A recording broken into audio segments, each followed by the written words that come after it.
What's going on? It's your boy Ray Burns, the Revenue Buff with RSC News Daily, and we are at a wonderful art-filled environment early this morning in a wonderful business that's located inside the inner city of Detroit.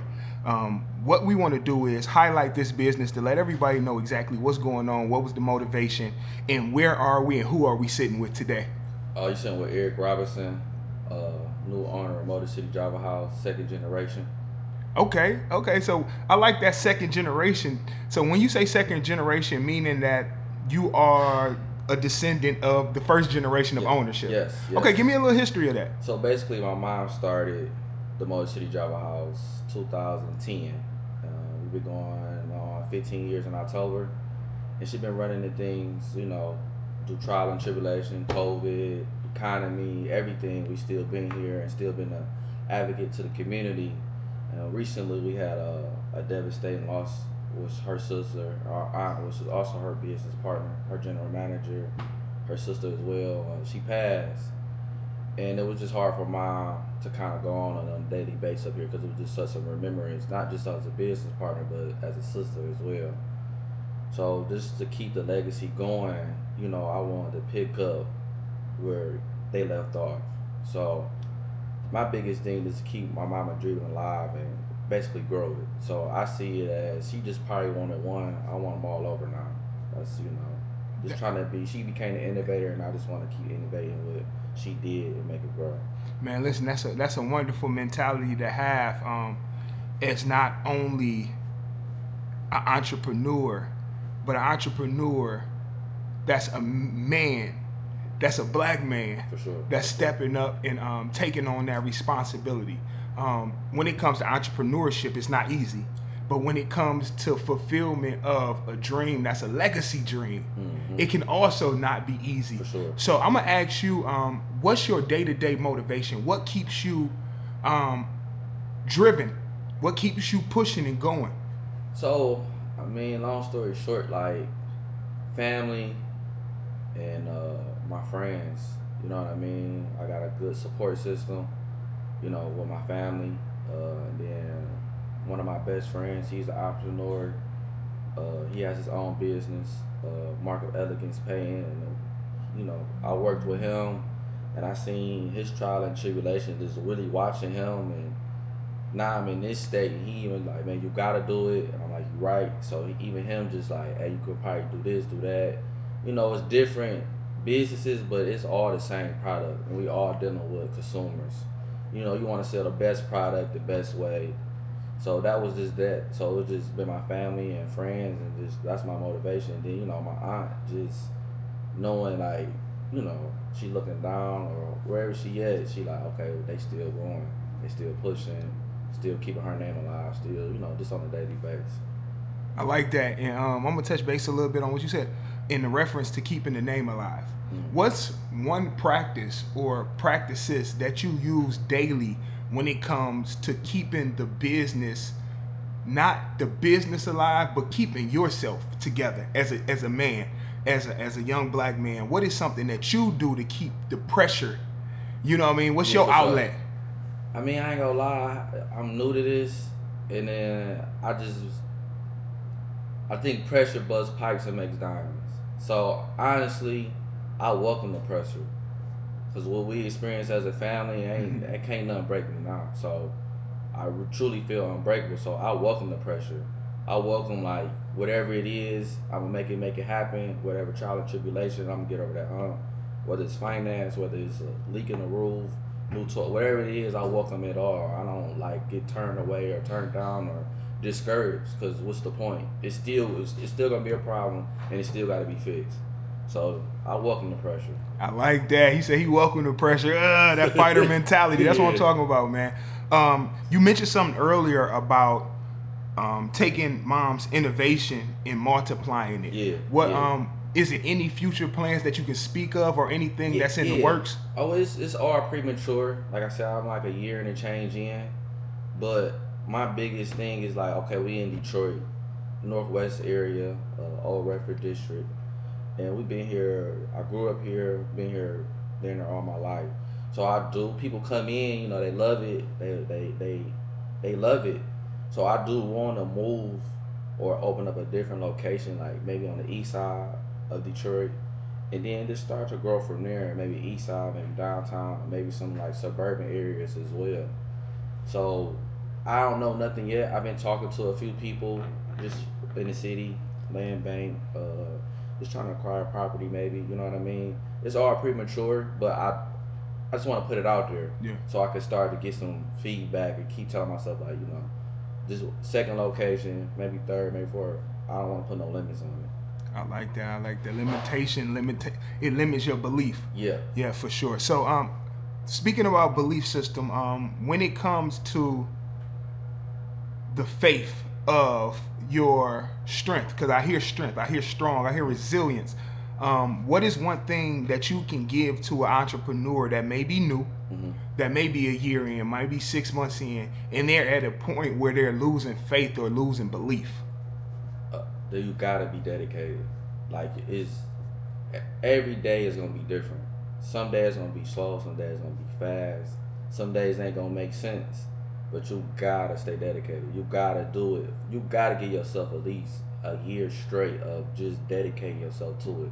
And I mean waking up, going to sleep doing it. Because I never have an off day. Yeah, we close Sunday, Mondays, but you still gotta get supplies. You still gotta pay the bills. You still gotta get a cleaner. You still gotta, check up on things. You gotta do all that. You're not gonna just like people just want to say, oh, I'm the owner or I'm an entrepreneur, but it comes with a whole lot. You're gonna be the janitor. You're gonna be the cleaner. You're gonna be everything. You're gonna do everything. You're gonna go from sweeping to counting the money. You're gonna go from counting the money to making a drink. You're gonna go from making a drink to consulting with a customer. So you gotta be a real wild person. You gotta be dedicated. You can't get discouraged. I like that. You got to be able to change and interchange within the business. You're going to wear millions of hats. It's hats I'm wearing that I didn't even know I could fit. Like, honestly. Like, it comes with it. I call that style. I call that style. What's up? Yeah, so with that style, what is something that... Hey, how y'all doing? This Eric, second generation at Motor City Java House on Grand River and Lasher, 17336 Lasher, Detroit, Michigan, 48219. And I just want to tell y'all what we got going on a daily basis. We got yoga every Saturday, 10:30 to 11:30. All our baked goods, soups, and everything. My grandma makes them, so everything is homemade, made out of love. And we also do an open mic every last Saturday of the month from 8 to 10, $10 entries free.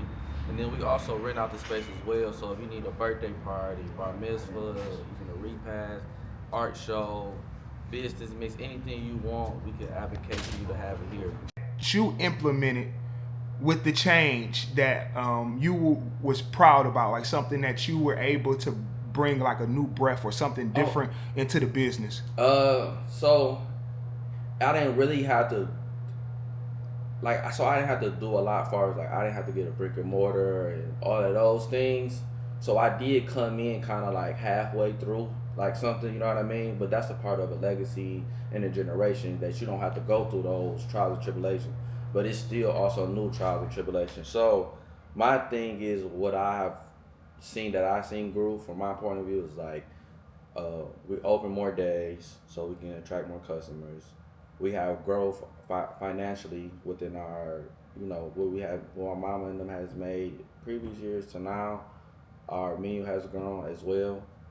Our social media has grown.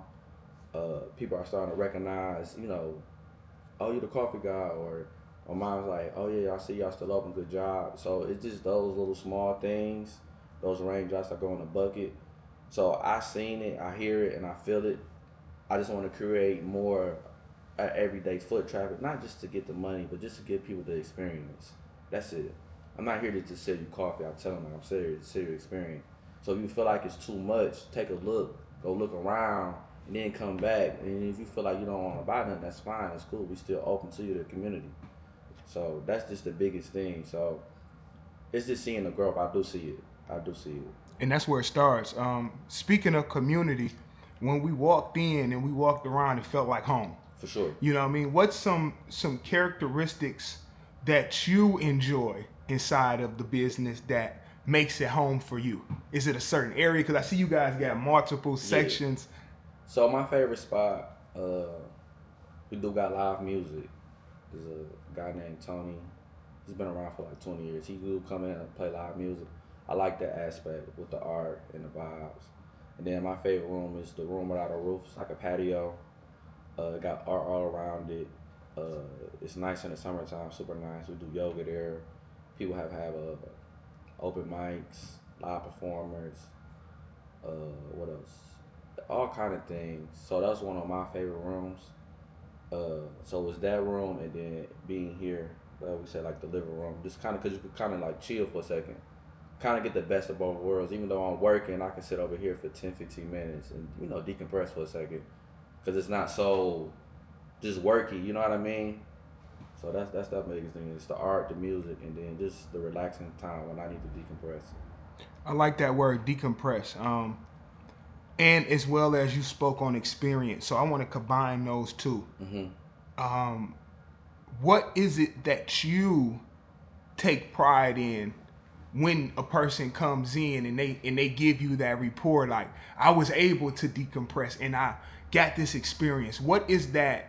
What is the embodiment of that, like your thought process? So when I hear people feedbacks as far as that nature, it's just like, damn, okay, I'm still keeping what my mama wanted alive. It hasn't deferred or went to a different, it's the same. And I tell people that ain't nothing changed, it's just a different face. It's the same thing. Nothing's gonna change, it's not gonna be no dramatic changes. I'm not gonna come in here and just, whatever. I'm still gonna, it's gonna be a piece of her, a piece of me, a piece of my aunt, a piece of my family. It's all gonna be one. So you still gonna get that same feeling. So when I hear that, like, damn, okay, y'all still love me, y'all still doing good, da da da. So that's good to me. Cause that's what my mama wanted. So just to hear those feedbacks is the most important. I love it, man.